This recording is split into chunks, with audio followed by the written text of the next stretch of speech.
Welcome to Angad literate info. क्या आप हिंदी के वाक्यों को अंग्रेजी में नहीं बोल पाते हैं? क्या आप अंग्रेजी के वाक्यों को हिंदी में अनुवाद नहीं कर पाते हैं? अथवा क्या आपको दैनिक जीवन में प्रयोग किए जाने वाले हिंदी वाक्यों को अंग्रेजी में बदलने में समस्या होती है? तो यह वीडियो आपके लिए है।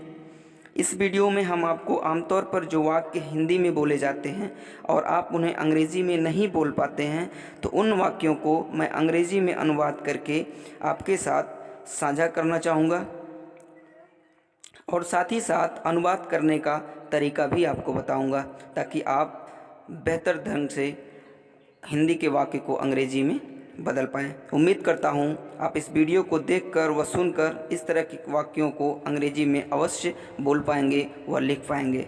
तो बिना देर किए चलिए शुरुआत करते हैं। चलिए टॉपिक पर आते हैं। इस वीडियो में हम एक टॉपिक कवर करेंगे, यूजेस ऑफ हैज़ टू और हैव टू। यदि हिंदी वाक्य में दिए हुए क्रिया के साथ में ना है, नी है, पढ़ता है, पढ़ती है, पढ़ते हैं इत्यादि शब्द जुड़ा रहता है और बाध्यता का भाव प्रकट करता है, तो उस वाक्य में हैज़ टू और हैव टू का प्रयोग किया जाता है। एक बार मैं आपको और बता देता हूँ। यदि कोई भी हिंदी वाक्य है, उस हिंदी वाक्य के क्रिया के साथ ना है, नी है, पढ़ता है, पढ़ती है, पढ़ते हैं इत्यादि शब्द जुड़ा आता है और उसमें बाध्यता का भाव प्रकट होता है, तो वह हैज़ टू और हैव टू के नियमों के अनुसार लिखा जाता है अथवा बोला जाता है। कुछ एग्जाम्पल्स मैं आपके सामने रखूँगा ताकि आपको अच्छी तरह समझ में आए, अच्छी पकड़ हो पाए कि कैसे आप इस वाक्यों को पहचान पाएंगे। तो एग्जाम्पल्स आपके सामने है, आपके स्क्रीन पर होगा। पहला एग्जाम्पल है, मुझे कार्यालय में 10 घंटे तक काम करना पड़ता है। यहाँ पे देखिए अंतिम में क्रिया के साथ न पढ़ता है, नी पढ़ती है यहाँ पे लिखा हुआ है, अर्थात इसमें हम हैज़ टू और हैव टू का प्रयोग करेंगे। तो I have to work for 10 hours in the office. Second example है, चपरासी को सुबह 8 बजे तक विद्यालय आना पड़ता है। इसकी इंग्लिश ट्रांसलेशन होगी, the peon has to come to school by 8 o'clock in the morning. तो चलिए हम आपको बताते हैं कि इस प्रकार के हिंदी वाक्यों को आप इंग्लिश में कैसे चेंज करेंगे, कैसे आप ट्रांसलेट करेंगे, उसके नियम भी बताते हैं और फार्मूला भी बताएंगे ताकि आप इजीली उसको ट्रांसलेट कर पाएँ अथवा बोल पाएँ।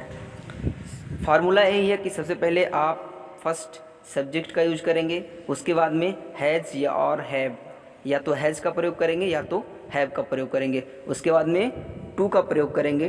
टू का प्रयोग करने के बाद वर्ब का फर्स्ट फॉर्म यूज करेंगे, फिर जो शेष वर्ड्स हैं, अदर वर्ड्स हैं, उसको आप राइट डाउन करेंगे। हैज़ सिंगुलर सब्जेक्ट के साथ प्रयोग में लाया जाता है और हैव प्लूरल सब्जेक्ट के साथ प्रयोग में लाया जाता है। चलिए हम एक्सरसाइज की तरफ चलते हैं और वहाँ पर कुछ वाक्यों को देखते हैं कि वाक्य कैसे ट्रांसलेट किए गए हैं। पहला वाक्य है, मुझे रात में काम करना पड़ता है। पहचान तो मैंने आपको पहले बता दिया कि पढ़ता है, पढ़ती है, ना नहीं आता है, तो हम हैज़ टू और हैव टू का प्रयोग करेंगे और आपको फार्मूला भी हमने बता दिया। तो इसकी जो इंग्लिश ट्रांसलेशन होगी, I have to work at night. Second example है, भारत के सैनिकों को उच्च अधिकारियों के आदेशों का पालन करना पड़ता है। यहाँ पे देखिए पालन करना पड़ता है, किसे पालन करना पड़ता है? भारत के सैनिकों को।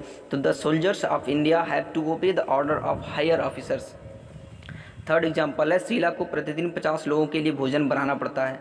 अब यहाँ पे बनाना पड़ता है, ये बाध्यता है एक प्रकार की, ठीक है। Sheela has to cook food for 50 people every day. Fourth example है, उसको ऑफिस पैदल जाना पड़ता है, यानी कि उसकी मजबूरी है, बाध्यता है, कंपल्जन्स है, तो he has to go to office on foot. मैंने हिंदी के प्रत्येक वाक्यों को फार्मूले की मदद से इंग्लिश में ट्रांसलेट किया है। तो आपको फार्मूला और ट्रांसलेट करने का जो तरीका मैंने बताया उसको आपको सीख लेना है। और मैंने आपको पहचान जो बताई, सबसे पहला होता है पहचान।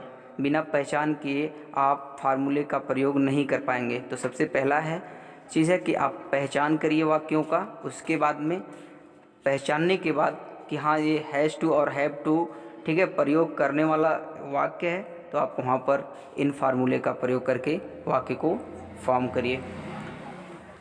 चलिए पांचवा देखते हैं एग्जाम्पल्स। सरकारी नौकरी पाने के लिए हमें अधिकारियों को रिश्वत देनी पड़ती है, मजबूरी है हमारी, कि हम अगर सरकारी नौकरी हमें चाहिए तो हमें रिश्वत देनी पड़ती है। तो इसकी इंग्लिश ट्रांसलेशन होगी, for getting government job we have to bribe to the officers. छठा एग्जाम्पल है, दिवाकर को रोज खेत में काम करना पड़ता है। Diwakar has to work in the field daily. सातवां एग्जाम्पल है, अनपढ़ लोगों को सऊदी में ऊँट चराना पड़ता है। Uneducated people have to graze camels in Saudi. आठवां एग्जाम्पल है, आपको यह रिपोर्ट तैयार करना है, you have to prepare this report. तो इन सारे वाक्यों को पढ़ करके आपको कैसा लगा? अब आपको ज्ञात हो गया होगा अच्छी तरह से कि हम इन प्रकार के वाक्यों को बहुत ही सरलता से, बहुत ही सहजता से इंग्लिश में ट्रांसलेट कर पाएंगे। एक बार वीडियो नहीं बल्कि 2 बार वीडियो आप देखें ताकि आप बेहतर ढंग से हिंदी के वाक्यों को इंग्लिश में ट्रांसलेट कर पाएँ। उम्मीद करता हूँ ये वीडियो लेक्चर आपको पसंद आया होगा। पसंद आए तो शेयर ज़रूर करें, दूसरों के साथ साझा ज़रूर करें, क्योंकि अभ्यास ही हमें गुणवान बनाती है, अभ्यास ही हमें सफल बनाती है। बिना अभ्यास किए, बिना प्रैक्टिस किए हम कुछ हासिल नहीं कर सकते। इसलिए मैंने आप सभी को अभ्यास करने के लिए, प्रैक्टिस करने के लिए एक होमवर्क दिया है। उस होमवर्क में कुछ सेंटेंसेस हैं, हिंदी के वाक्य हैं। उन हिंदी के वाक्यों को आपको इंग्लिश में ट्रांसलेट करना है और कमेंट बॉक्स में राइट डाउन करना है, लिखना है। थैंक यू गाइस, जय हिंद।